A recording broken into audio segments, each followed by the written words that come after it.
Hi guys, this is Phoebe, and today we're going to have our second video at Spring Valley Student Farm, and today we're going to talk about how to read a seed packet. So when you first look at a seed packet, there's a lot of information to process about where to plant it, when to plant it, all that. So even before that, we're going to think about what can grow in our climate. So climate is an area of similar weather conditions, which is all different throughout the United States and all over the world. You can look at this map of the United States here, and at the bottom you'll see orange where there's purple at the top. Orange is like in Florida, and this is areas where the weather is really warm, and plants that need warm weather will grow there. Whereas purple area, plants that need cooler weather will grow there. Here in Connecticut, we're in the green zone, in zone 6A.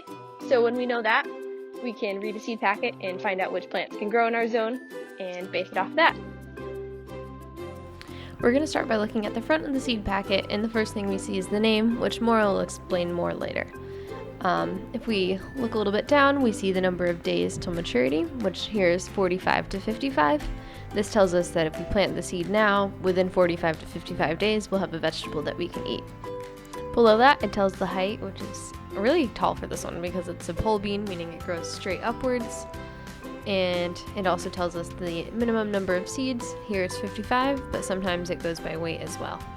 The bottom will tell us the germination rate of the plants, meaning how many will grow if you plant a certain number of seeds. So say if you plant 100 seeds, 99 will grow here, which is a lot. It's a really good proportion, and this was tested in October of 2019.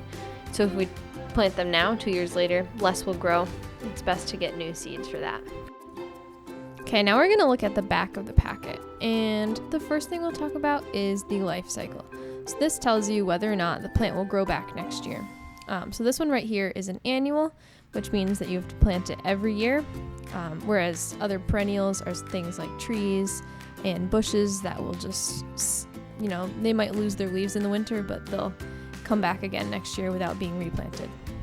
So the seed packet will also give information on the flower color and culture, or the fertilizers that the plant might need, but right now we're going to look at the amount of time until it germinates. So for a plant to germinate, it turns from a seed into a little seedling. So you'll put a seed in the ground, and then like it says here, in 4 to 7 days, you should see a sprout, or like the little tiny leaves popping out of the ground. It also gives the temperature, which is kind of helpful, between 60 and 70 degrees, so a little cooler than room temperature, or room temperature is good. The light and soil requirement tells us how much sun the plant needs, and you want to make sure you choose a location to plant it in where it receives that amount of sunlight. The spacing section tells you how much room plants need to grow. This plant recommends planting seeds 4 to 8 inches apart, which allows them enough room to grow to their full size. Finally, the harvest section tells us how we will harvest or pick our food. So some things like cucumbers, you would cut off the vine, while other things like lettuce, you would harvest the leaves and eat those.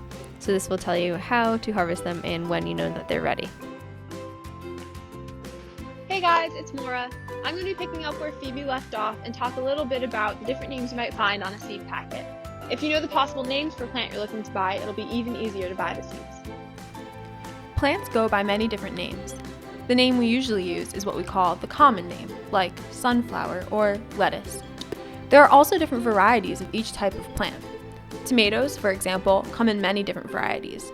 They can be really big, like beefsteak tomatoes, or these Ruth's Perfect tomatoes, which are almost half a pound, or really tiny, like cherry tomatoes.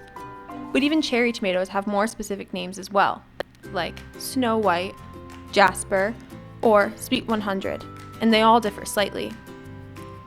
Jasper and Sweet 100, for example, are both small and red but have different flavors, so it's important to properly label the seeds you plant to prevent getting them confused. Plants also have a scientific name, which is in a different language, Latin, and is usually composed of 2 parts. For example, the scientific name for lettuce is Lactuca sativa.